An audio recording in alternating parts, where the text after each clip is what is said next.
have a 12-foot ceiling in my garage, so when it comes time to replace a light bulb, that can be a rather difficult task. Now in your home, you normally have 7-foot ceilings. Perhaps you have an 8 or a 10-foot ceiling, and you need to replace a bulb. I try to avoid ladders whenever possible because there's always that chance of falling off. I'm going to show you a nice little tool today that you can pick up very inexpensively that will help you change bulbs in high places.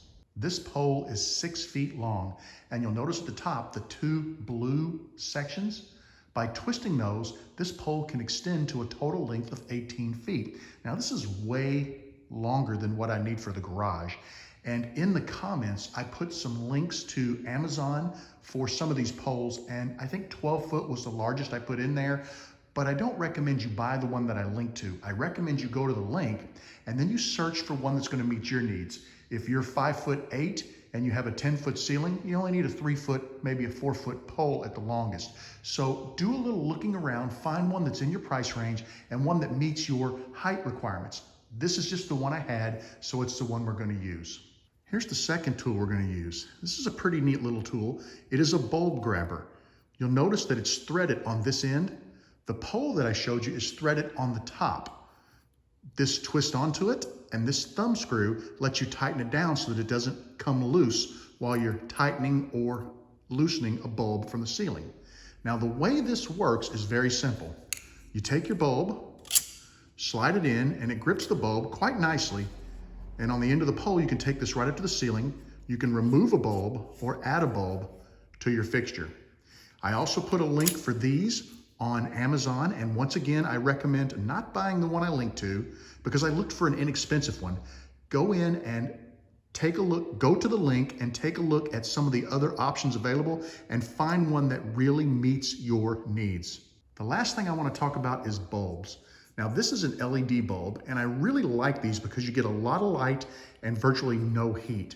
If you look at this one, you'll notice right down here on the bottom, it says 800 LM, 800 lumens. This is a soft white bulb. That's the same bulb that I have in the ceiling. Notice how it's got kind of a yellow color and it's kind of dull. Let me spin around and show you that bulb. The difference in these bulbs is this is a 1600 lumen bulb. Let me show you how to tell the difference in the store and to make sure you get a bulb that is going to give you the most amount of light in your area. When you go to your big box store to pick up bulbs, they come in a pack similar to this, and you'll notice this says 100 watt, and down here it says daylight. Soft white is the more yellow light, daylight is the more brightly colored light, and it's going to put a lot more light into your room. Right down here at the bottom it says brightness, 1600 lumens. Always look at this because when you buy a LED bulb, many of them will be 800 lumens. Those are cheaper. So people tend to go grab the less expensive bulb. But when you put it in, you get a yellow dull light. You don't get the light you need in your room. If you put a couple of these, for example, these 1600 lumen bulbs, we have a fixture in our bathroom that has 2 bulbs in it. I put these bulbs in the bathroom and you can see everything in the mirror when you're getting ready in the morning. So always check your lumens. What we're going to do is replace our dull yellow bulb with one of these nice new daylight bulbs that's going to give us a lot more light in our garage. Let's get everything prepared to change the bulb in our ceiling. The first thing you want to do is check your thumb screw. Notice how it's sticking through the inside of the socket. We want to back that out. Otherwise, it could interfere with threading this onto our extension pole. Here's the end of the pole, and you'll notice the threads. We're just going to put the light bulb holder onto the end of there, tighten it down, then snug up your thumb screw. This is going to keep it from coming loose when we're removing the bulb from the ceiling.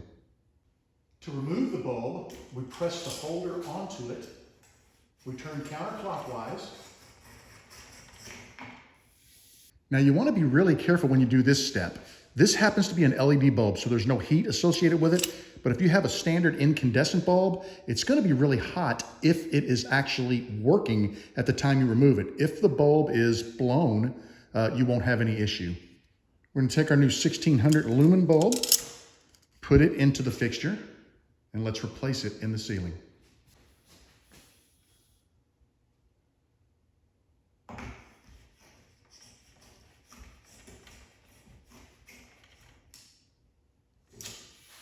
and you immediately can notice the difference. The garage has much more light in it. Now, I want to make one last comment.